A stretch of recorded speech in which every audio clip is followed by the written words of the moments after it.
Hey ladies and gents, welcome to the Controlled Interest Gamecast, episode 59, where we talk about video games and everything happening in the industry. As always, I'm joined by Jordan. Beyond. Dom. Mario Kart! And special return guest this week, Logan. How's it going, Logan? I am not too bad. I was trying to think of a good catchphrase, but I couldn't think of one in time. Mario Kart! Hey! See, that was a bad one. God. Like mine. That was a good one. Yeah, so let's just hop into what we've been playing this week. Not too surprising, last week at the end of the show I said I was going to be hopping into Prey because it released. I've been playing Prey, aiming to get the review up sometime next week.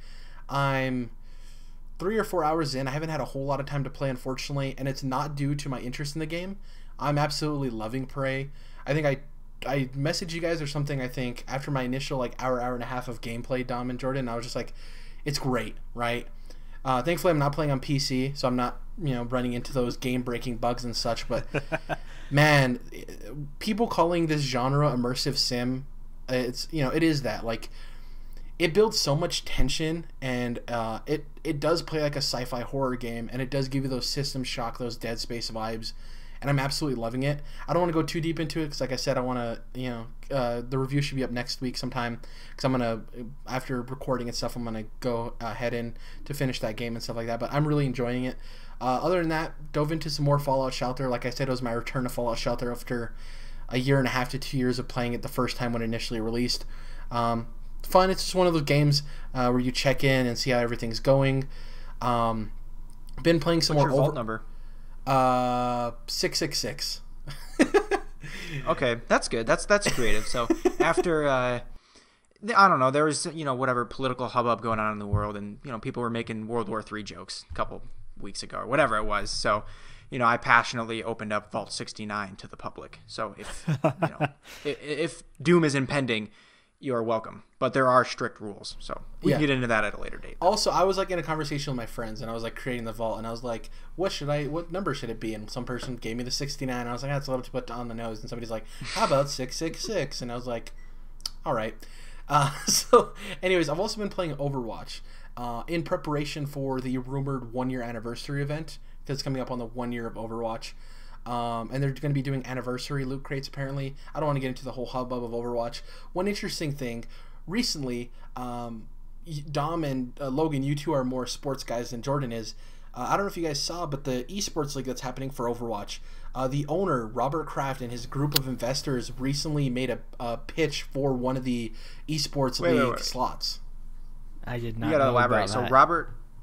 Robert Kraft, like the owner of the New England Patriots? Robert Kraft? Yes, his investment firm, the one that he owns, the Kraft Group or whatever it's called, there's slots up for the Overwatch League, right? Because they're going to have teams. It's different than normal esports leagues where it's like team random company.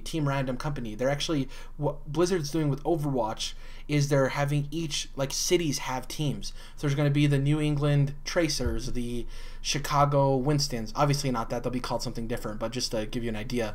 So they basically put in a pitch to purchase the, Boston team for Overwatch. And they're like... I hope they don't get caught inflating their controllers. Yeah, right. And they're also... the teams are pretty expensive. They're like $20 million for a slot, which is crazy. Oh, wow. Okay. Yeah. Damn. Yeah, big money. So I thought that was interesting. Anyways, I've been playing Overwatch. I want to say, I just want to go ahead and put this out here in May of 2017. 20 million sounds like a lot, but in a few years, it's going to be nothing. Yeah. Blizzard knows what they're doing. For where that goes, Yep. People didn't think World of Warcraft was going to last as long as it has. Blizzard knows what they're doing. So I'm pretty sure it's going to be worth that, and they're getting a still right now. So I thought that was just an interesting anecdote of Robert Kraft. If you think of all the NFL owners, Robert Kraft would be the last one I would think would be his grandson probably came to him there's these Overwatch teams, you might want to invest in it, and he's like, what the hell is Overwatch? You know what I mean? So I've just been playing Overwatch because, like I said, it's coming up on the 1 year anniversary, and I think it's a very special game. Last year, I think our game of the year was Dark Souls 3 overall, but I'm pretty sure Overwatch for me personally was 1 or 2. I was the only one out of us 3 that played it extensively or at all. I love Overwatch. It's great. Obviously, you two aren't big multiplayer guys, but if you are into multiplayer, it's obviously been one of the best multiplayer games of the last 5 years. So yeah, that's pretty much it. Prey, Overwatch, Fallout Shelter. That's it for me. What about you guys? Horizon Zero Dawn. Don't get a fucking stroke. Still finishing Just it up. getting right into it here. No, it is done. It is over. It is platinum. It has been put down right in about 50 hours.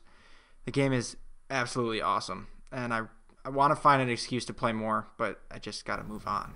Wait, but Dom, did you say what you achieved? Yes, the old Platty. The Platinum Trophy. Yeah. Proud of you. It's an accomplishment. Good job.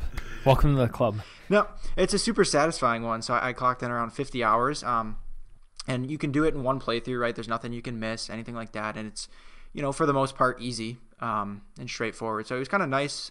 Took a little grinding and such and collecting, but it was one that felt good. It wasn't like a Bloodborne where I was, half the weight I normally am by the time I'm done with that one. But yeah. Yeah, no, I like that. That's the way it should be. No missables, one playthrough if you nice. You want to.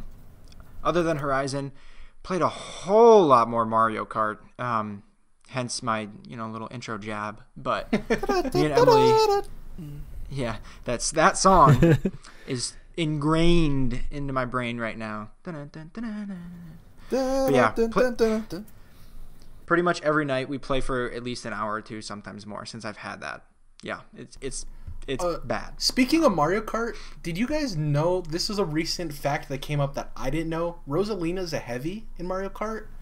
Yeah, which is I really couldn't weird. believe that when really I heard weird. that. Yeah, really weird. Sorry. Also, just the fact that there's fucking hidden statistics for these characters that you can't access even if you bring up the statistics page.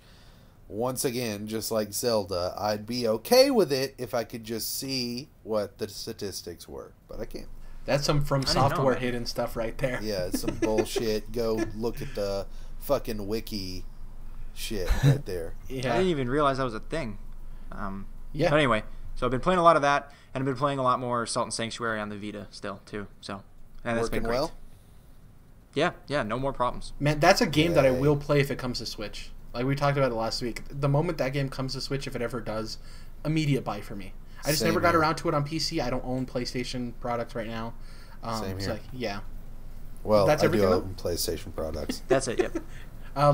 Logan, what have you been playing? I just ended my 60-something hour playthrough of both Kingdom Hearts 1 and 2 back-to-back in successive fashion. Baby. Logan, last time you were on the show, what did I tell you? We talked about Kingdom Hearts. I said the best game coming out this year is that collection, and obviously I was correct. Oh, my God. I don't know why. I really wanted to go back to that series. I purchased the collection on PS4 at like 3 in the morning one night, and I was like, yeah, I'm just going to go back to this. So I played 1 and 2 back-to-back. I finished that last week. It was a really nice trip down memory lane, and those games really hold up well for the most part, which is surprising considering the first one specifically is like going on 15 years old at this point. Oh, yeah. So it's really nice to see that those games still work out well, and they just full the third 4K one already, restoration. They did a beautiful job. They did a great job. Besides that, I'm very much like you, Jared, where I have Prey. I have put probably 90 minutes into Prey, but that's about it. I just haven't had a whole lot of time this week, and I'm looking to potentially play it more tonight. But I like what I've done so far. I like the vibe the game's giving off. I think the intro is really cool. I'm liking the story so far, but I've heard a bunch of people start to poo-poo the story later on the further they get into it, so we'll see how that goes. But I really like everything about the game so far. I guess my only complaint would be the combat feels a bit awkward right now, but I still haven't gotten a gun, and I think that's part of the reason why I've just been shooting mimics with the glue cannon and then going in and beating them with a wrench. So we'll see what happens once I get an actual pistol or a shotgun or something like that. So without spoilers, the beginning of that game is one of the coolest reveals in a video game I've played in a while. Like, once you find out what actually is going on, you know what I mean? I don't want to spoil it for anybody. No, yeah, I totally get it. Yeah, once you find out what's actually going on, I'm like, wow, this is cool. So very cool. Where did the demo end? Like before or after? I didn't play the demo. I went completely media blackout. It would have had to be before that. Yeah, I would assume. I think it probably ends at the testing room. You know what I mean? Yeah. That's awesome. What have you been playing, Jordan? We have a good round about a bunch of different things. I got Prey as well, and played probably a little less than Logan. I think, Jared, you said you loved the first hour. I was not loving it. I think it was really cool, that reveal that you talked about. But I do think the gameplay aspect was a little bit slow. But I think it has potential. I think... That's what I loved about it. I love that it was so slow. Different strokes, Oh, I thought you said you loved I thought you meant the potential, but I think I love the fact that it might get good sometime. No, I think it is solid though. I think it is. It has that arcane feel with the different pathways and the hacking into stuff and all that. I think it's a very cool sci-fi atmosphere, but my biggest thing is, and people have obviously talked about this a lot, the more I played it, I did start to feel like this is pushing into kind of like a knockoff BioShock territory. And I say that obviously it's not going to surprise anybody. Everybody's been talking about how much it seems and feels like BioShock. I'm just worried that it pushed a little too far, oddly enough, into mimicry, with the mimics being in the game. So I just think that that's something that I'm a little worried about, but of course that could be alleviated by the end of my playthrough, so we'll see. But it's something I'm excited to get back to. And besides that, I've just been watching a shit ton of anime, dude. I've been watching... I watched all of Steins Gate. That's a fucking awesome sci-fi time travel series. I watched all of the first season, and then the OVAs in between season 1 and 2 of Code Geass, which is a fucking fantastic series, which is like got vigilante aspects, it's got like political aspects, it's got mechs fucking on roller skates. Very cool series. Can't wait to jump into season 2. And then also JoJo's Bizarre Adventure. I mentioned that I was watching that a while back. I've finished parts 1 and 2, and I'm now on part 3, Stardust Crusaders. Loving that as well. So yeah, all 3 of those anime are really cool. Steins Gate is actually, oddly enough, a lot of anime, of course, are based off of manga. That's how JoJo is. But oddly enough, Code Geass is actually an original anime, and then Steins Gate is an anime that's actually based off a video game, and now they've made a sequel video game, and then they're going to make a sequel anime to adapt that game as well, Steins Gate Zero. So I went ahead and looked online to see what platforms the original Steins Gate was on, found out that it was on, you could play it now on PS4 and Vita, and then looked it up on the store, and it ended up only being $3 for Vita. So went ahead and got the original Steins Gate. It was on sale. Yeah, exactly. Yeah, it's not regularly $3. Thank you for clarifying. I wouldn't want to screw anybody over there. But yeah, started playing that on Vita. So not far enough in to give impressions, but I think it's cool. It's a visual novel, and obviously I know where the story is going to go, but I've heard it's a lot more fleshed out in the visual novel. And so... already just so emotionally invested in this story and these characters, and I hear that the visual novel goes even further and is even more heart-wrenching, and so I'm very excited to take that plunge. We've talked about this on multiple occasions, and I really wish me and you were more similar, though we couldn't be cut from more polar opposites of the same cloth. Like, I enjoy stuff when I'm watching it, and we've talked about this before. I can't marathon stuff. Like, I'll watch an episode of something, and I'm like, I'm sitting there like, I could watch the second episode, or I could be doing this, or I could be doing that, or I could be doing this, and it just, it's something really hard for me to get around to. And when I hear you like, I watched the entire first season, I don't look at you like, wow, I can't believe you sat there that long. I'm like, I wish I could sit there and watch. It's just not how I'm built, dude, and I hate it because I'm like, I think what it is, Jared, is I'm actually, I just brought up 3 different anime series, obviously, and the thing is I'm bouncing around constantly. I'm I'm never, and I really don't binge watch either. I may marathon 3 episodes of an anime, but that's an hour long. Not content. That's Netflix 8-hour right. sit down. Exactly. Yeah, I would never watch 13 episodes of House of Cards the day it comes out. That's fucking dumb bullshit. I think. I'm not saying I do that, but I did watch Stranger Things in one day. Yeah, I mean, if you want to do that, that's fine. I think Stranger Things isn't 13. I think that's like 8 parts, which is obviously, it's still 5 hours. It was less, a day. I'm saying, but either way, I think usually I don't marathon stuff. It's usually like a few episodes, and then either I'll jump to something totally different, like I want to go watch like some kind of funny content on YouTube, or maybe some, even like some anime video essays on YouTube. I really like stuff like that, analysis and things of that sort. So I'll bounce around to different formats, or between anime and like an hour-long drama, bounce around between different shows to keep it fresh, or bounce around like, I'll watch some TV here, and then I'll go play my PS4, and then I'll come back. And that keeps me from getting bored or feeling stale. And I think that's where a lot of that comes from. Also, like I said, I watched a shit ton of anime. I watched more than I normally would have this week. And, for example, Steins Gate is a 25-episode anime. Finished that in 3 days. That's way quick. I just really loved it and kind of couldn't stop watching. So I usually don't binge like that, yeah. Let's hop into the news here. So the first bit of news, Starbreeze Games, they're basically a publishing studio that publishes a bunch of games you've probably heard of. Payday 2, they did Brothers, which is that indie game that a lot of people loved, where you controlled each brother with an individual joystick. They're doing a ton of stuff. One of the biggest games that they're known for publishing that hasn't actually come out yet is Overkill's The Walking Dead. It's a licensed Walking Dead game, licensed by Skybound. It's based on the comic, not on the television show, which is kind of an important thing here. Unfortunately, they announced that it's delayed till next year.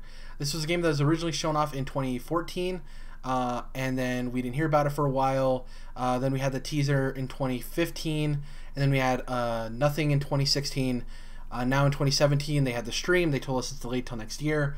They really just showed off some concept art and some player models. My personal opinion is, though I really want to play this game, it's a first-person game based on The Walking Dead, I don't really know if this game's ever coming out. It just seems like for you to delay this game, for it to be revealed so long ago and still not have anything for it and say it's going to be releasing next year is kind of worrisome.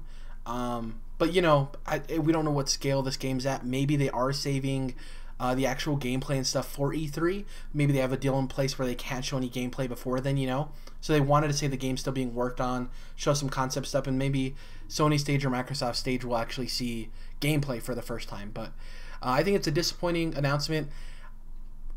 From you guys, do you think this is from a standpoint of this game just is having development trouble, or do you think is them saying like, we can hit this fall, but look at everything that's releasing? Do we really want to hit this fall? Where do you think this delay comes from? So I have a question first, is because I'm not like intimately familiar with this. I've heard about it on and off over the years, but like you said, there's not a lot out there. Is it primarily single player or multiplayer? Primarily multiplayer. In the presentation for Overkill, they mentioned multiplayer was the second word that came out of their mouth. Survival multiplayer Walking Dead game. Like, it was right out the gate. Like, so it is multiplayer focused. Was it always like that in 2014 though, or is this more of a recent thing they've been hitting up? And the reason I asked, go ahead. They've never really given any context. Like, we're making a Walking Dead game. They gave us that weird cinematic. I don't know if you guys remember. It was a camera in-game engine panned at a wall, and you saw shadows and like sun coming through the window, and then you heard like banging on a door, and then a woman being attacked by a zombie. That's all we've really gotten. Like, they haven't really discussed the plot, what timeline it's at in The Walking Dead. All we know is it's based in the comic universe, and now they're saying it's multiplayer focused. So it would seem that it's kind of a Walking Dead first-person DayZ. I guess, yeah. I was thinking more of like a multiplayer. What's the zombie game that came out 2 years ago that everybody loved? Came out in the spring. That's DayZ. No, not DayZ. That's not DayZ. Is a PC game. I'm talking about Dying Light. It seems like a multiplayer Dying Light. Yeah. Well, the reason I asked if it was multiplayer or not, and the fact that they are now, like you said, hitting up the multiplayer, aspect of the game. I wouldn't be surprised if Starbreeze has had this game reworked over the past couple of years. True, yeah. Because the reason I say that is I don't know if you guys saw this a few weeks ago. It was kind of a hidden story, and the only reason I'm even familiar with it is because I actually had to write the story up about it. But Starbreeze said a few weeks ago that they're almost totally shifting away from single-player games. Like, their in-house developed games are almost always going to be multiplayer focused, and they're not developing this game in-house, are they? I don't know if Overkill is a studio that they own. They're publishing it. I don't know. Yeah, I can't remember that, but I know that they said that their studios that they own, they want them to all be working on multiplayer projects rather than single player projects. And people ask them questions like, "Well, what about Brothers or something like that? Like that did well critically?" And they're like, "Yeah, well, we've had these games that do well critically, but they don't do anything for us financially. You know, it has done well financially for us. Payday 2. Yeah, exactly. And that is the gift that keeps on giving." And so I'm wondering if initially with this game, it started out more single-player focused, and as time has moved on, I wonder if they've kind of reworked things to where they've been like, no, we need to make this game multiplayer focused so that it has a long lifespan and so that we can get as much money from it as we can, because they've outright said that, I mean, even in this story, I think it was on gamesindustry.biz, that they're not going to be doing single-player games any longer with their development studios. The only way in which they would put out single player products would be if they are publishing them exclusively, and other developers come to them with the idea. Well, they're open to it in that case, but otherwise they're going to stick with multiplayer because that's where they make their money. Well, you look at their biggest games, Payday 2, right? Another game that gets hidden away. Dead by Daylight has had phenomenal sales numbers on PC. It's asymmetric multiplayer game where one person's a murderer and the 4 people try to survive. This makes sense. Another thing in the stream, and this actually points to what you just said about that news story, is during the presentation for this game, when they were saying it was delayed, they said that this game is going to be supported for years to come, and they're going to supply players with free DLC for the foreseeable future post-release. So that makes sense for them to have the model of, it's a multiplayer game, it comes out, and then they just trickle out these updates to keep it as a living, breathing environment, right? They've seen how good Payday 2's done and how many legs that... Like, it's impressive that Payday 2 still has an active fan base when nobody in any of our circles ever talks about playing Payday 2, It's coming out on Switch this summer. So yeah. Overkill is a studio that is owned by Starbreeze. So that makes total sense, actually. Yeah. If they are shifting it to be more multiplayer focused. Yeah. And by the way, detective work. The player models that they showed off looked beautiful. They said they were in engine, but obviously they weren't in environment. They were like close up on the thing, so you don't know how they're going to look when they're actually running, right? With everything else happening. But as far as the zoom in on the characters, it looks really nice. So maybe they did take a turn and they started focusing multiplayer, and maybe it also gave them time to, because maybe there was a multiplayer facet of this game, but maybe they just had to ditch the single player stuff and go fully into that. And maybe the polish is there, and that's great. It's going to be interesting when this game releases. They didn't say spring, summer, fall. They just said 2018. This is a game that a lot of people I know that aren't even into like the video game industry or deep into who Overkill is, they see Walking Dead. They want to play a Walking Dead game. The last one that came out with Daryl was abysmal. That game was handled horribly. Didn't come out too well. We are missing a solid Walking Dead game. Luckily for people who at least own an Xbox, hopefully they're going to get that to some capacity in State of Decay 2 later this year. But I really think that this is a game that will probably sell pretty well, so hopefully it comes out sooner rather than later. So I have one question for you guys real quick before we shift away from this. If this is multiplayer focused, then how do you in turn feel about it? Because I feel like the multiplayer zombie landscape is kind of getting a bit out of control. Like there's a lot of competition in the market. And the other thing I'll say too about that is that The Walking Dead to me has never been just a paint by the numbers zombie world. It's more about the characters and the stories that happen within that world. Right. So to just instead end up making a generic zombie multiplayer shooter with the Walking Dead brand attached to it, like that's really uninteresting to me. I agree. So they put out someone different. First it was DayZ, which was PC only, like you said, Jared, and then someone modded that into like War Z or something. I'm pretty sure that didn't do too well. And then and I remember hearing about something called H1Z1, which was the same kind of thing, but I think it was PS4 exclusive. Maybe I'm not sure. No, it's on PC. That was PC as well. That was PC too. It was meant to come to console. It still hasn't. Okay. Yeah, the thing that this has over all those other games is all those other games haven't come to console. The only one that has is 7 Days to Die, and that game's seen pretty good success. We had the Left 4 Dead's back in the day, but those were Xbox only, Xbox and PC, and those games still have a pretty good lifespan, I think, on PC. Like, there's still a fan base for those games, but it has kind of come and gone, I think. The difference too is in the stream when they showed a black male protagonist and they showed like a redheaded-ish kind of female, and they had specific names. So I wonder if this is a multiplayer experience in like Payday 2 where it's like 4 people going out into a world, right? It's not like massively multiplayer or anything like that, and it is character driven because they are working really intimately with Skybound. Like Skybound was in the presentation. They were having an interview back and forth with people at Skybound. So I don't think this is like a, here, license it out. And another thing is like the character models themselves were high quality. This isn't like, no offense to like H1Z1 or any of those games, but like the gameplay isn't that great, but yeah, they don't look very good, right? And I think this is being nurtured a little bit more, and I think there is enough of a niche audience here that it is going to fill a gap. Like I said, a lot of those games haven't come to console. I have friends who want to play H1Z1 or want to play PlayerUnknown Battlegrounds, which is kind of in the same vein as H1Z1 with survival, right? Obviously not zombies. But those games are taking a long time to come to console if they ever do, and I think this can hit that gap. It's going to be interesting to see how successful it is. It's going to be interesting the price point. Is this a $60 retail game? Is this a $40 digital only? Does this even release retail? It's going to be interesting to see what they do with it. Though some people might disagree with Starbreeze saying like, hey, we're only going to do multiplayer games, you have to look at it from a business perspective and be like, well, there's a reason most people don't know about Starbreeze. They do have successful stuff, but it's not like the AAA masterpieces. And releasing a AA, 2.5A game that does critically well, but it's not going to see those sales numbers, right? They need to make money off of microtransactions and word of mouth and the Twitch streamers playing multiplayer. So it makes sense to me. It's unfortunate because I have friends who've been wanting to play this game for 3 years now and keep asking me, when's it coming out? When's it coming out? And I'm like, I don't know, dude. I can't tell you. Yeah. Ask Jason Schreier. He's the one that fucking delays games. Speaking of games that probably won't sell well, this story comes by way of Polygon Allegra Frank. Thief movie producers say a new Thief game is in the works. A 5th game is said to be tied to the upcoming film. This is interesting. This is the Thief franchise was one that was owned and made by Eidos Montreal. They got purchased obviously by Square Enix, and now Square Enix owns it. They're making a Thief movie, which is surprising in and of its own right. But then they're making a 5th game.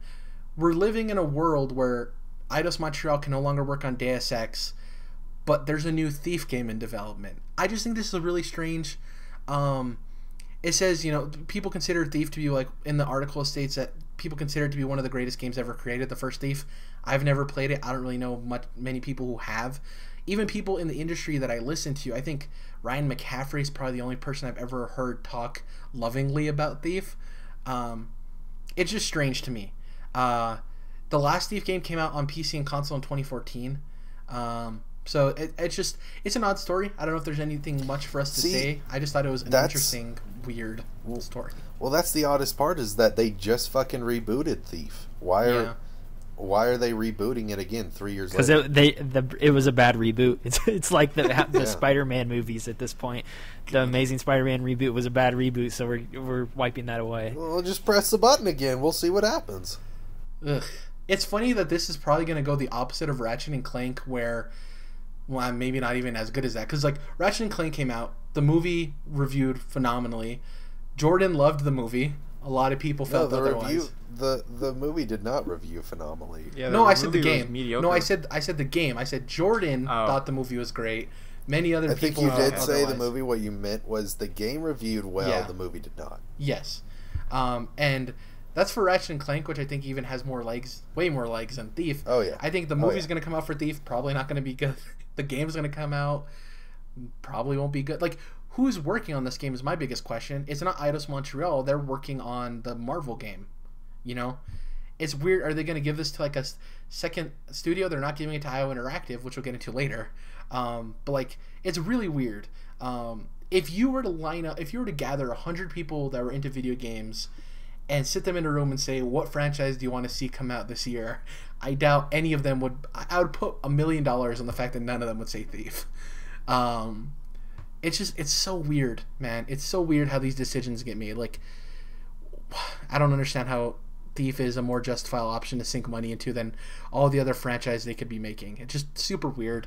We don't have to get into it. I just figured it was an interesting story. The last bit of news here is interesting. New Assassin's Creed game screenshot and name reportedly leak. For a while, we got the rumors that it was going to be called Assassin's Creed Empire. It was going to be taking place in Egypt. They took a year off hiatus, Ubisoft did, from the Assassin's Creed franchise, so they had a little bit more time to work on this. Now we got a weird screenshot. It shows an assassin-like character in a boat in what looks to be Egypt, and it shows like a mission where it says like kill the crocodile. It obviously looks, this is pretty legitimate. This is the next Assassin's Creed game. Anybody with eyes can see that this is, for the most part, 90% a legitimate screenshot. I think the most interesting details lie within some of the other leaks that happened, and this is from the story by Chris Pereira over on GameSpot. And he says, new details have emerged regarding the next entry in the Assassin's Creed series, which will reportedly be called Assassin's Creed Origins. That name was first reported by WWG and has since been corroborated by Eurogamer. Now they go into the details. Let's see here. Let me find it for you guys. Okay. It pictures a boat-wielding character on a boat, albeit one much smaller than what players controlled in Assassin's Creed Black Flag, which you guys remember we controlled these massive pirate ships, arguably the best pirate game ever created. Since the release of Assassin's Creed Unity, we've learned a lot based on your feedback. It stated at the time, this is Ubisoft. We've also updated our development process and recommended making Assassin's Creed a premier open-world franchise. Apparently, I guess in this article he doesn't get into it. I can just go over what I read. Origins is a game that's going to be taking place in multiple timelines from rumors and multiple locations. It seems to be the earliest game in the franchise, taking place even before Assassin's Creed 1. And it's interesting. It seems like they're going more RPG heavy. They stated that the narrative isn't going to be driven solely by player missions. That it's going to be more of an open worldy, build the story yourself kind of feeling, which is interesting. I think it's an interesting direction for Assassin's Creed. Jordan, I know you're a huge Assassin's Creed fan. I want to hear what you guys have to say about the title, the direction, what you guys are expecting. Is this weird?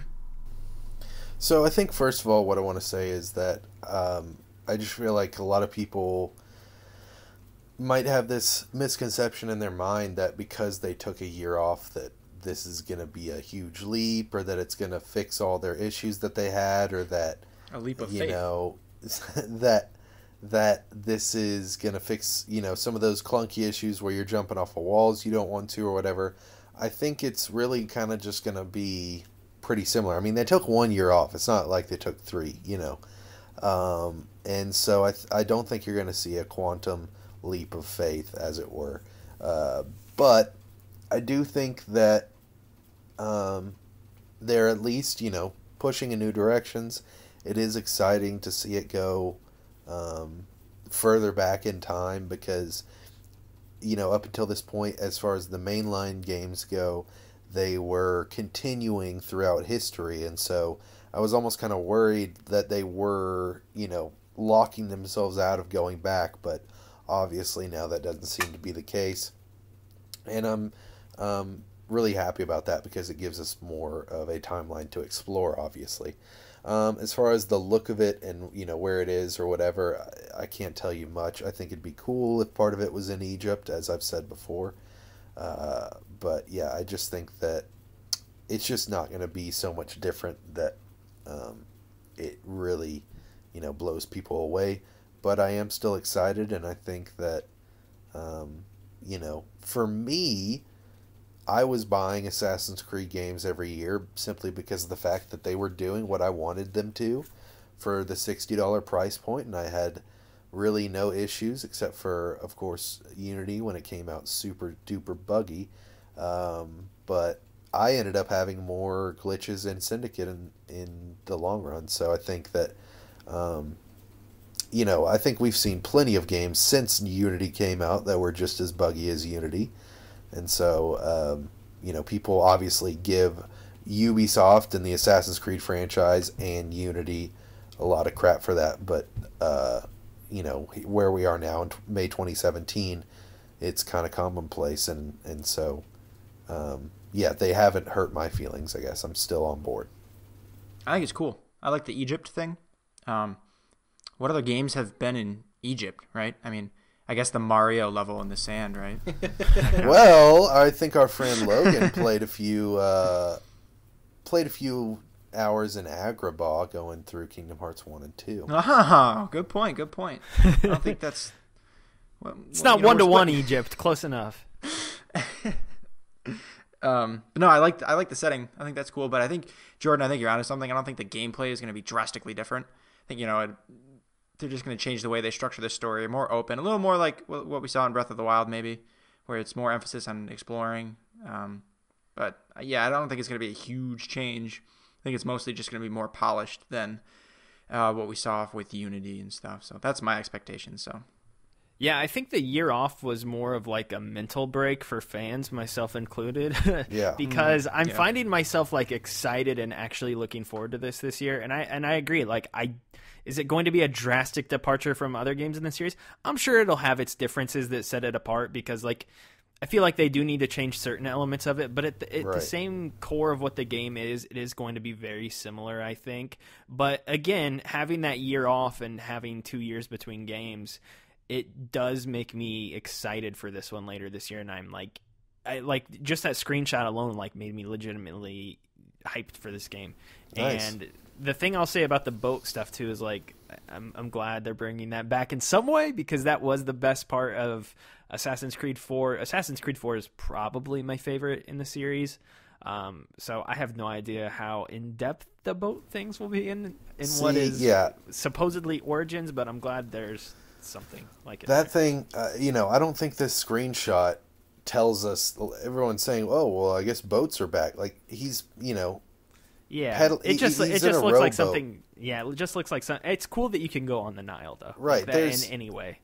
There's other Assassin's Creed games where you're in rowboats and it has, there's no boat gameplay. So I don't know that this confirms it, but either way, personally, I really did not like any of the boating situations in either 3 or 4, and I was really glad in Unity and Syndicate when I didn't have to fuck with that shit, because I just think, spin that game off and make a Pirates game or whatever, or make a seafaring adventure. But for an Assassin's Creed game, it just took too much out of the experience and the situation to where the focus wasn't properly on the stealth and the assassinating. And so personally, I would be totally fine and would actually prefer if this were if you just didn't have any of the big ship stuff. I guess I'll play devil's advocate to all of you guys. I think all of you guys are... I'm looking forward to this game. I don't want to play it. My big worry is that they said that your player progression isn't going to be tied as closely to narrative as it was in the past. I am fearful that this is going to be built on a Division or Ghost Recon Wildlands template, which those games, I'm sorry, they said that it won't be as story based. No, that your player progression will not be as closely tied to your narrative as it was in the past. Whereas in the past you would unlock abilities specifically when you hit certain points in the story and stuff like that. They said that's not the case. My biggest worry is that this is based off of a template of Ghost Recon Wildlands or Division, which I like those games a lot. That's not what I want in an Assassin's Creed game. And my biggest worry is that they do that. Ubisoft has stated recently in the last couple of months, kind of like Starbreeze, that they want to focus more on multiplayer experiences in these worlds people live in and not so much on narrative-driven stuff. And my worry is that Assassin's Creed just simply becomes a Division of Wildlands with an Assassin's Creed skin on it and you can assassinate and stuff like that. That's my biggest issue. I mean, the time frame kind of thing doesn't line up with that. I'm thinking maybe this is like what you're saying, where it's not a huge departure, and maybe depending on the success of this one dictates whether or not they go the Division Wildlands route. But I'm waiting to see more from this game before I get super excited. But man, a year without Assassin's Creed, I think a lot of us are excited. So hopefully it's good. It's going to be interesting to see what stage it shows up on first too. And did Microsoft get this bad boy? Did Sony? We'll see. Yeah. Let's talk about some stuff we probably won't be seeing at E3 this year. We won't be seeing IO Interactive probably. It was recently announced on the day of recording this, May 11th. Square Enix has basically said that they're letting go of the company. They released this weird notice of booking of extraordinary loss, which is I was like, extraordinary loss? That's an interesting way to word it. Legal forms. Anyways, I don't want to get into the mumbo jumbo of the article, but they basically stated as of the end of the fiscal year, March 31st, they're letting go of IO Interactive. If you're not familiar, they're the guys who did the Hitman episodic game. They were owned by Eidos Montreal. Square Enix bought Eidos, so therefore they owned IO Interactive and the Hitman franchise. It's unfortunate. They're losing out on 4.3 million. I think it was 4.8 million yen, but it translates to about $4.3 million. They state in it too that they're looking for somebody else to buy IO Interactive, and we can get into that discussion of who we think might buy them, who might go in and purchase them and stuff like that. But interesting decision. We all know that Hitman was a critical success. Sales numbers weren't great, but the game reviewed very well. It was game of the year for a lot of people. A lot of the people at Giant Bomb thought it was game of the year. I just want to know each of your individual reactions to this news, because I think it came as a surprise to almost everybody this morning when we all heard it. Oh yeah. See ya. Oh yeah, I think that it was just sad. Obviously, on this show, we've talked plenty about the fact that I'm upset to see a really cool cyberpunk franchise like Deus Ex kind of go down, and now it looks like this is the next casualty in that situation. And of course, Tomb Raider's on the fence. We think there's another one being developed, but obviously they had a rocky launch with the last one in sales. So we'll see. I hope that Hitman is able to recover. I hope that IO is able to recover, because regardless of how well these sold, people really fucking like these games, and a decent amount of people bought it, enough to where I do think it warrants a sequel. I do think it warrants a second season if that's what they want to do. And so I'm really hoping that they land on their feet and are able to find a publisher that will allow them to continue moving forward with what seemed like pretty set in stone plans, what they had for seasons 2 and 3, which wouldn't be making a whole new game. They'd really just be adding stuff to their current framework. So Jared, correct me if I'm wrong, but from what I gathered reading about this, Square Enix still owns the Hitman IP. Yeah. Yep. So wherever the studio goes, they won't be bringing that with it. So wow, that's rough. Really quick, there are rumors that they're also trying to get rid of that IP and sell it as well. Just throwing that out there. Which would make sense to my next point, because my reaction was going to be, from what people have told me, that game was really good. So I don't know how you can make that game better, right? Yeah. Like, it seemed like you can't make a better Hitman game and expect it to sell substantially more. So yeah, I could see why they want to ditch that IP now too. So well, they've also developed every Hitman game, so to give it to another studio all of a sudden would be very just odd. I mean, and again, I mean, that's probably going to happen, but I wonder who that is that eventually buys it. And I mean, let's say IO does get purchased by, I'd say probably a large AAA company, if I had to guess, potentially like a Ubisoft or something like that. Obviously, this is just pure speculation. I have no logical guesses by any means. But let's say they were to get purchased by a large AAA company. Like, would that company then look to also purchase the IP to then give it back to IO? Like, I wonder what that situation's like, because IO really hasn't done too much else besides Hitman, and I'm sure they're definitely a talented team who can do something else and can create a new genre, can create a new game, and potentially in a different genre besides stealth or something like that if they want to spread their wings. But it is awkward at this point. And again, like you said, Jordan, like, it's always sad to hear this stuff, but this is specifically like a very sucky situation for both parties. The interesting thing is, not only if Hitman goes on sale, but like, they're not doing anything with Deus Ex. Does Square Enix even see any value in that? What if we just eventually see in the next coming months or year that Square Enix is like, well, we're working on these Marvel games and we're not going to do anything with the Deus Ex license. Maybe we can sell it now that it's kind of popular, even though it didn't sell well, get some money for it. What if they end up just ditching Hitman and Deus Ex, which is going to suck, but it's, the reality of the situation. For me, my dream scenario was like, what's a company we're talking about not having enough first-party studios? Microsoft. Yeah. What's a company that has enough money to purchase them? Microsoft, Right. I think that would be really cool. It's more of I don't think it's a super dream scenario. It makes sense on a lot of points. It just, I think, really, Microsoft's priority looking at this, a lot of companies are, and they're like, what's the price point, right? What are you willing to sell this for? And they have to do the numbers in their head and punch the numbers and be like, is this worth buying? I think if it's a package deal, because we don't know what exactly is going on, right? If it is a package deal of like they're trying to sell off IO and Hitman, what's the price point there? I think if somebody ends up picking up IO and somehow does get Hitman, they're going to be in the good graces of gamers for a while, just for that simple purchase. Because it's basically relaying to consumers that love Hitman. They're like, you're willing to help us let this live on. We want to see more of IO making Hitman, and they did something great with it. I think whoever picks this up, as long as it's for the right price, is making a tremendous move. So we'll see. I could see Warner Brothers doing it. I could see...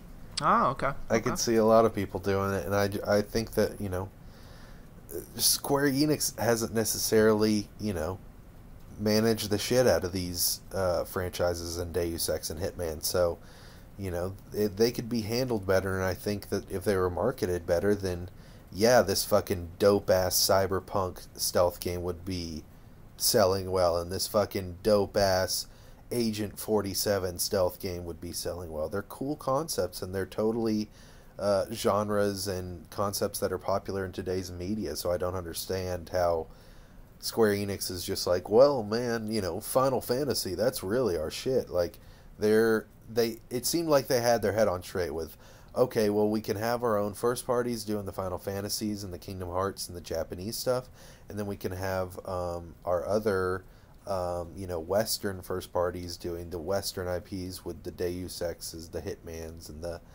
the Tomb Raiders, and it just sucks that they've basically taken one of those wings completely off. Though it may help in bringing a better focus to their Japanese front, so we'll see about that. But another little thing I want to mention is Avalanche. They recently did both the Mad Max game and Just Cause 3 as well, and of course I don't think either of those were huge mega hits, but it is worth noting that those guys are probably going to be screwed as well, looking at the way that Square's handling these other franchises. Another interesting correlation that I forgot to throw in is Phil Spencer recently, like a couple of weeks ago, was talking about Game Pass, Xbox Game Pass, this new Netflix for video game service. And there was a lot of misleading headlines talking about, like, Phil Spencer doesn't like Horizon Zero Dawn and Zelda, and just these very, like, please click on our website, we need views headlines, which I didn't really like. But basically what he was talking about is, he said, if Xbox Game Pass blows up and is successful and is a priority for Xbox and people are enjoying it, he says it could be a way for them to release episodic content, right, and already have it basically funded. And it would be a great marriage of those two concepts if IO Interactive gets purchased by Microsoft. They have this Xbox Game Pass. You have Hitman already paid for through the Xbox Game Pass. You don't necessarily have to worry about the numbers so much, and it will come out episodically, so it kind of matches their format for what they want through Xbox Game Pass. I think it's just a smart merging of this and this. It makes sense, right? 1 + 1 = 2. So it's going to be interesting. I don't think we're going to hear about who gets a hold of IO Interactive for a while. Probably not till maybe later this year. Hopefully for the people that work there, it's sooner than that. But it's going to be interesting. Yeah, good luck to them. That's, Hitman's a classic franchise. That's clearly a very talented studio, and in my opinion, Square doesn't know what they're losing, so good luck to those people. Exactly. I agree. Let's head on to the second topic. What did you want to talk about, Jordan? Yeah, so mine is, once again, a pretty general topic that we'll narrow down as we get into it, but the title, at least, is Walkthroughs and Guides. And so I just want to talk about how each of us individually uses either walkthroughs or official strategy guides. Whether or not we use them, how we use them, what sites we go to, or what store we buy them from, if we're getting the physical, whatever. But yeah, I'll go ahead and start out. For me, I've always loved walkthroughs and guides ever since I was a kid, and I figured out what they were, going on game FAQs and looking at wikis and looking at walkthroughs, people basically, doing just that, walking you through step by step, showing you how to get through this game. Because I can remember before the internet, before I was on the internet as a kid, like in elementary school and stuff, you're just banging your head against these video games sometimes, trying to figure out the next thing to do, and usually it's not that hard, but you're just missing something small, and so you can't get through this archway or whatever the fuck it is, and it's just frustrating. And so I'm glad to have them, and now that I'm older and I've played plenty and beat plenty of video games, I'm, like I said before on the show, I'm not trying to prove anything to myself. I've gotten to the point where I don't want, when I'm playing a game, I don't want to get to the point where I'm not having fun, so I have to go get a walkthrough. I want to get a walkthrough before I get to that point so that I can keep having fun and the flow doesn't get broken. And so I definitely give myself some time, because I don't want to just think, oh, well, this, 2 seconds into this question, I've already given up on the answer, so I'm just going to go get a walkthrough. I definitely challenge myself and try to figure out everything on my own, but I'm just done banging my head against the brick wall, I guess. So for certain games, I've also talked about this. I'm kind of a big accessories guy, and my games are all digital. And so having something to physically commemorate my favorite games, like, say, The Witcher 3, for example, I like having the Collector's Edition strategy guide. I even like having the art book, if they make one of those. And so having the Breath of the Wild Collector's Edition strategy guide, or Horizon Zero Dawn for special games that I really love, I like having that companion. And personally, I like having the official strategy guide compared to walkthroughs, because usually the strategy guides, I feel, are the right amount of detail, the right amount of stats that I need, pictures next to everything. And since they are official, you're not going to get something where it was just some intern writing it and he kind of tells you how to get through it, but doesn't give you a proper explanation, and you have to go find somebody else's walkthrough, even though you've been using this walkthrough all the way up until this point through the game. So I do prefer official strategy guides for that reason. However, before I give up the floor, I just want to say I completely condemn the Bloodborne official strategy guide, because it is a terrible piece of garbage. It literally says, all right, now you're going to walk through here, do these things to get up to this boss. And when you're finished with that boss, you'll have these things to do, and then you'll get up to this next boss. And then after you finish that boss, oh yeah, you figured that out on your own, right? Because Bloodborne bosses aren't hard to figure out, are they? So yeah, the fucking strategy guide that you pay, $20 or $30 for just has no explanation on how to beat the Bloodborne bosses, which are clearly fucking terribly difficult, and which are the explanation. Which are the primary point of Souls games is the bosses. That's probably the one thing you would need strategy guide on. And I get the whole, oh well, that's not how Souls games work. It's all secretive, and you gotta communicate with people online and figure out how it goes. It's like, yeah, but if I'm specifically buying the guide, exactly. Yeah, I want the description of how to beat the fucking boss. So the Souls things, and I'm finding this particularly with Salt and Sanctuary, there's so many different builds that you can make your character that, your boss strategy, and this isn't so much the case in Bloodborne, pretty much most people are playing pretty similarly, but in Salt and Sanctuary, you can be a 100% mage or all dexterity or all strength. Like, there's so many different... And those, that's going to give you a completely different strategy for beating each boss. And you're forced into it in that game, because once you're invested into one skill tree, you have no way out of it, right? So that's not an excuse. Strategy guys should be able to give you some kind of pointers. But oh yeah. But back to the original point, though, I think it's fascinating that nowadays, buying the official printed strategy guides is pretty much you're not really buying them for the guide or the walkthrough, because if that were the case, you would just go to a website for free really quick, right? It's even faster. But it's cool to me that these guides stick around, these physical guides, just because they've become more along the lines of art books in some ways. At least the last one I bought was Dark Souls 2, that strategy guide, and it's super gorgeous. And you also learn a lot about the lore of the game, right? And that's something that's a little more unique to Dark Souls because it's super super confusing thick.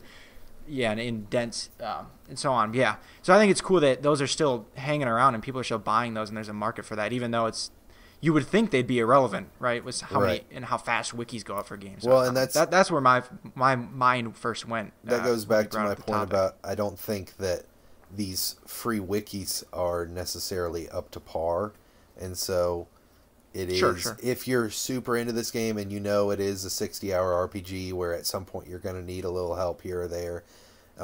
For me personally, I think, I'd rather just go ahead and get the official guide. So like I said, I don't have some intern who doesn't know what the hell he's talking about. Yeah. Logan, you want to go next? Yeah, I mean, I'm trying to think about it here. Like, I honestly don't use them very much anymore. Yeah. Especially the official strategy guides or whatever. Like, the last one that I used for that in that capacity was with The Witcher 3, and it was just by pure happenstance because I purchased the game the week it came out, and the place I bought it had a promotion where I got a free copy of the strategy guide.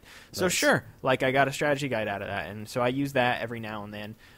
Used it mainly more to keep track of my quests and things like that, more than actually figure out where to go from point A to point B. Right. I honestly don't use them though, unless there's a couple situations. If it's an older game that I'm unfamiliar with, I'll consult it every now and then.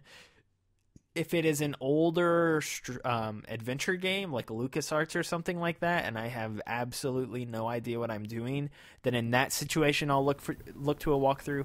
Yeah. Besides that, the only other time I can really think of using a walkthrough or a guide of any sort would be with achievements or trophies, and I know that kind of probably falls into its own separate category almost. A little bit. But that's the only time I can really think of it, going out of my way to look up a specific way that something's done in a game or something like that. And in that situation, I usually go to YouTube as well. Right. Yeah, I was going to say, in that situation, I always use video walkthroughs because it's way easier. You get, show right where you're going, right where to pick up that collectible, and you're in and you're out. So shout out to PowerPix. PowerPix is great. Yeah, just awesome YouTube videos that are short, sweet, and to the point, and no bullshit commentary, which I don't like.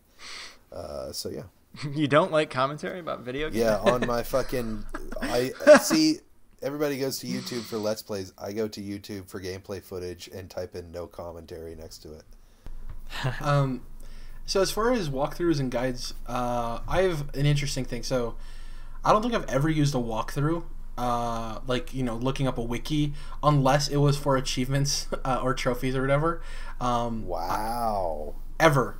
I've never used one. What if you get... I had to have gotten stuck in games, right? No, I've gotten stuck once, and I'll get into the story. So, the first ever strategy... I've only owned 2 strategy guides in my life. So, the first strategy guide I ever owned was for Pokemon Blue. Got my Game Boy, got the strategy guide, got the game, right? Super excited, flipping through the pages. That's a good example. Loved it. Right? You're a little kid, you don't know what the hell you're doing, sneezing and vomiting. Yeah, where the hell do you find... Yeah.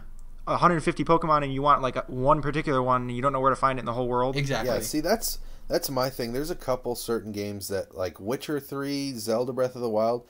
Personally, I don't know how I would have made it through those games without the guides, because there's so many random things, missable things. If you want this piece of armor, you got to be at this time during the day, blah, blah, blah.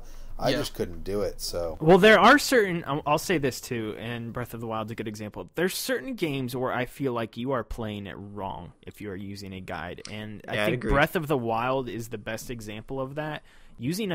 I specifically, there were so many times in that game where I was like, I want to just go look online and find out where this shrine is or where this is or find out where this is, and I never did. I made sure I specifically with that game never looked up any footage or looked up any walkthroughs or how-to gameplay.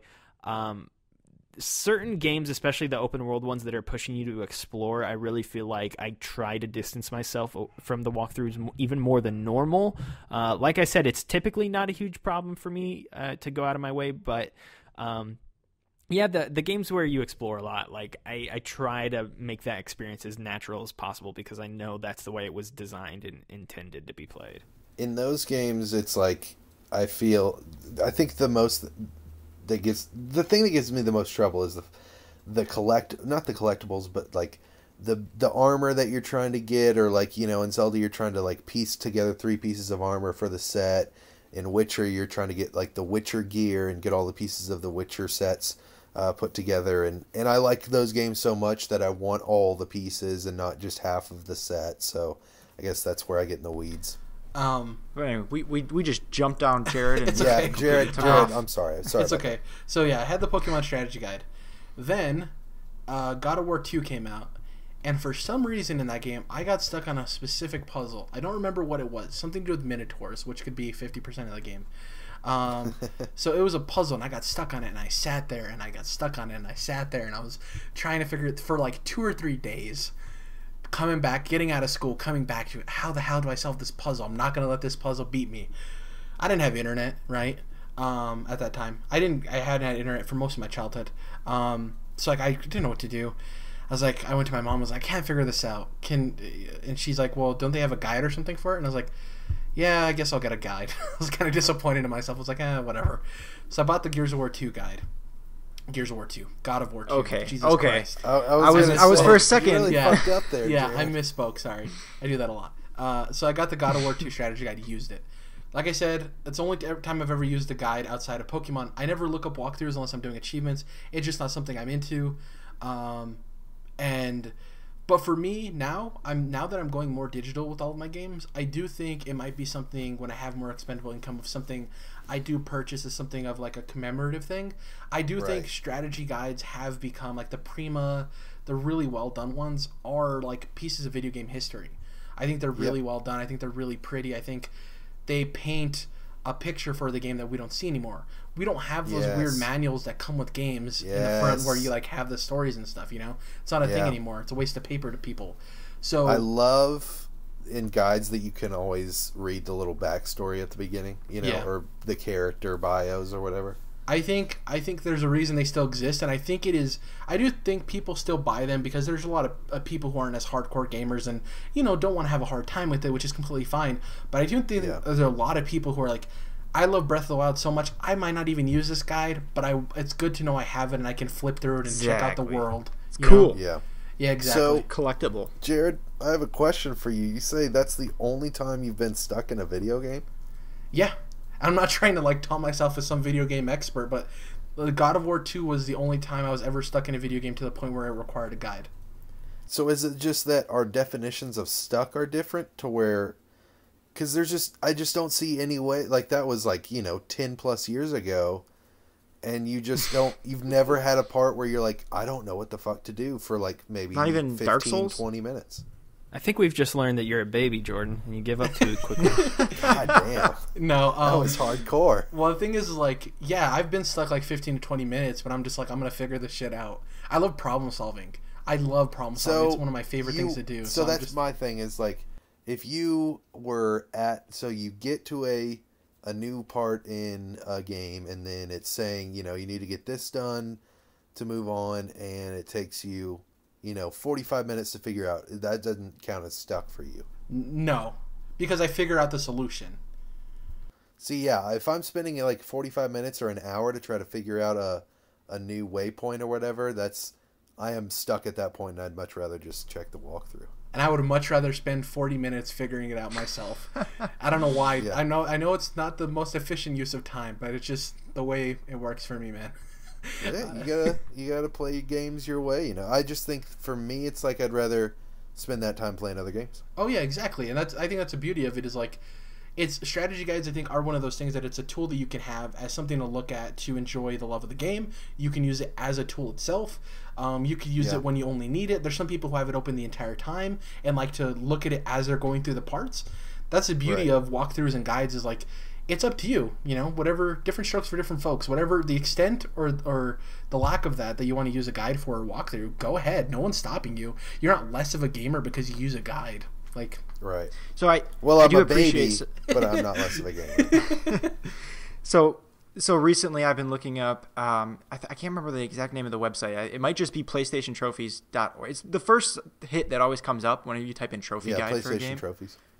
Yeah, so I appreciate at the front of all those guides, they always say, you know, you can do this in one playthrough, but you're going to get more out of the game if you just play naturally the first time and then come back. Yeah. It's going to take you longer because you have to do an extra playthrough to get the platinum, but you'll get more enjoyment out of the game if you just don't worry the first time. I appreciate when they give you that warning. Right, yeah. Now, in some games, it's like you really need to read what they're going to say or you're going to completely screw yourself over. But fun Jared fact for you. The only games I will ever read the entire achievement list for before the game comes out, because I don't like to know the entire achievement list because a lot of times they spoil stuff. The only game I'll ever read the entire achievement list for is Madden every year. Because, like, what is it going to spoil for me? I don't care. Also, the Patriots won. The achievements are, like, based on, like, legacy score and a bunch of crap. But a lot of times in the achievements, you'll see, like, features that they're adding that you might not be familiar with or, like, certain hints and stuff. So that's cool to know. But, like, yeah, I don't like looking at achievement guides either. It's kind of like a media blackout thing for me. Just because a lot of the times they spoil stuff. Or, like, I'm a weirdo. We've talked about this with, like, trailers, too. Like, I have a hard time of watching a trailer, and then when I watch the movie, I remember, oh yeah, that was in the trailer. That was in the trailer. Same thing with like that stuff is like I'll point it out the moment I see it. You know what I mean? The achievements, or it's like chapter 1, and it's like a phrase relating to the game. It's like, oh, that's what the reference is to, and it kind of ruins it for me. So, Jared, you just reminded me. Quick update. Earlier this year, I mentioned that I was greatly reducing the amount of trailers that I watched, just having seen Guardians of the Galaxy Volume 2, which is fucking fantastic, and everyone should watch, especially Dom, who doesn't have taste because he thinks that Friends is better than Seinfeld. Sorry, that was a joke. It wasn't. There was a joke in there, even though I didn't really give you the tone of voice. But, well, now I've just totally forgot what I was going to say because I went on the Guardians? Oh, yeah, Guardians, yeah. So, the trailer thing. Sorry, I'm going on this fucking tangent. The trailer thing, it is worth it. I only watched one trailer for Guardians, and then, now this part's fucking crazy. You know, Alien Covenant's coming on screen before trailers for Wonder Woman and shit, and I've got my eyes closed the whole fucking time because I'm trying not to get spoiled on these movies. But it is worth it because, like Jared said, you're not like, oh, well, that part was in the trailer, or you're not thinking, well, this movie's still got some time left because I haven't seen this part from the trailer or whatever. It is worth it. It is a more enjoyable experience. Sorry that took so long. Yeah, I think that covers everything for walkthroughs and guides. Let's close out the show. Sorry if you hear a dog in the background. It's my neighbor's dog. I can't control it. So let's get into what we're going to be playing before we close out the show. I'm going to be playing Prey. Also, I forgot to say at the beginning of the show, my pre-order for Guardians of the Whills came in. It's a Star Wars book based on Chirrut Imwe and Baze from Rogue One. Baze. So I'm going to be reading that. Pretty excited about that. Also watched Get Out. Pretty good movie. Liked it a lot. It's pretty much so good. Yeah, I liked pretty good movie. I liked it. Yeah, quite a bit. I shouldn't say pretty good. T.S. motherfucking A. We handle shit. Also, I didn't know that. I don't know the actor's name, but the guy in Atlanta, Donald Glover's friend in Atlanta. Yeah. I didn't know he was also in Get Out. Really cool. Yeah. Oh yeah. I can't remember his name either. Yeah, but I know it if I saw it. Yeah, so pretty much Pray for me. I'm not going to be focusing on playing anything else. If it happens, it happens. But what about you guys? Jared, all right. I wish I could oblige, but I don't think I'm going to pray for you. All right. I was reminded of things, and I got to get it off. I got to get it out into the world and put it in the air.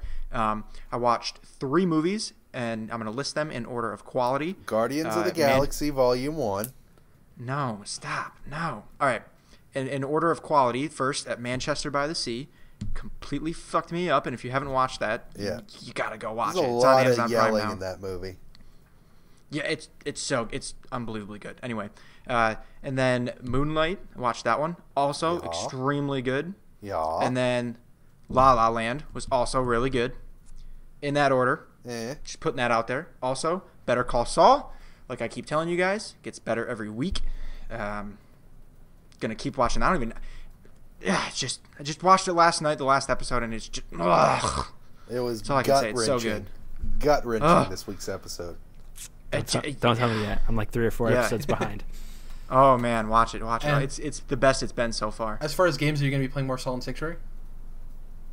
Yes, that Salt and Sanctuary, and a couple, actually, but probably about 2 months ago now, I bought Wolfenstein: The New Order for like $6 on sale. Nice. So great game. I'm going to get to that now that I'm done with Horizon. That's going to be next up on the plate there. So that's everything. I just had to get it all out real quick. So for me, I think, Dom brought up the Better Call Saul thing. I want to give a quick shout out to drama on television right now because just in general. Well, no, listen to this, because my weeks are so fucking awesome, especially at the start. Sunday night you got The Leftovers. Monday night you got Better Call Saul. Tuesday night you got The Americans. Wednesday night you got Fargo. I mean, my God. That's some good shit right there, people. So if you're not on any one of those 4 shows, they're all 5 seasons or less. They're all absolutely worth watching, and I cannot recommend them enough. So obviously I'll be watching all 4 of those lovely shows next week. I will be watching Code Geass Season 2. Can't wait for that because that's a fucking dope series. Gonna watch the Steins Gate movie, which is relatively new. And I'm not going to ask you to pray for me, but I think I will be playing the game. And then hopefully I'll be digging down into Steins Gate on the Vita because, like I said, really invested in that world right now. Awesome. Logan, you're last. Let us know what you're going to be playing, and then go ahead and let everybody know where they can find you as well after you're done. So I'm trying to find some time to play more games myself. Prey's obviously at the top of the list. I'm hoping to sink my teeth back into that. I also need to go back and give Mass Effect Andromeda a little bit more time, and I don't know when I'm going to do that. I got about 8 to 10 the hours. better the game gets. Yeah, that's exactly what I'm thinking at this point. They just had another patch that came out this week, so it sounds like it's going to keep getting better.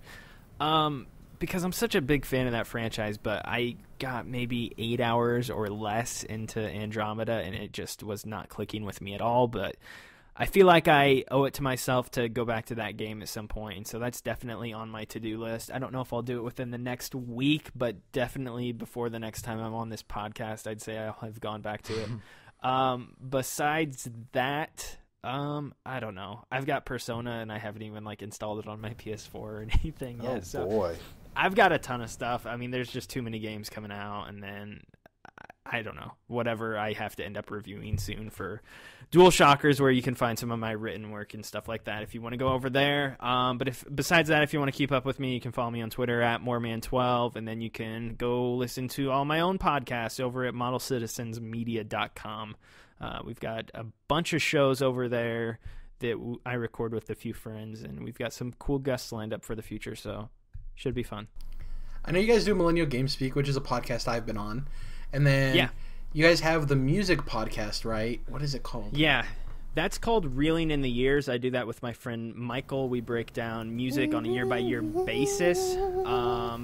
And so we'll take just one random year. I think recently we did 2015, and so we just talk about everything that happened in music in the year 2015. And I think our next episode is going to be 1985. So we just jump around all over the place. Yeah, that's where we got that. That's where we got that from. Steely fucking Dan, listen to that band. Besides that, Steely Dan. I'm sorry, Steely Dan is the name of the band. Yeah, go listen to Steely Dan. Besides that, we've got the Model Citizen Show, which is our flagship show for that brand. And then Max, my co-host on Millennial Gaming Speak, has a show called Behind the Pixel that he does, where he brings on people in the gaming industry to talk about what they do and, I don't know, different things, however he wants to approach those conversations. You guys got the podcast naming thing down over there. I guess so. We're all right at it. Behind the Pixel, I love it. He's got, I'll say this right now, and just to keep an eye out, he hasn't announced it yet, but next month's guest for the show, we've got Danny O'Dwyer on. So, oh, my shillelagh, Danny O'Dwyer. So we'll see how he does. He hasn't announced that, so don't tell anybody that I told you all on this podcast. But that'll go up next month.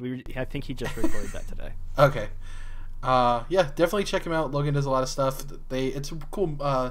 That new venture, you guys kind of merged with other people that you found, and it's pretty cool. I really like the styling and the naming and everything. You guys got it on lock. Yeah, definitely give him a listen. He'll be back on the podcast. He's going to be doing Nintendo predictions with us. So tune into that closer to E3 here in a couple of weeks, and we'll talk about Nintendo and everything they're probably going to do wrong. That's it for episode 59 of the Controlled Interest Gamecast. Follow us on Twitter. I am at Jared_. Dom is at Dom's Oreos. Jordan is at Mellowmodus. And the Controlled Interest Twitter is CTRLINT. Also subscribe to us on YouTube. We don't have a custom URL yet. Getting close. We're at 88 subs. We need 100. Just look up Controlled Interest on YouTube. Give us a review on iTunes if you can. That helps as well. And we'll catch you guys next time. Bye.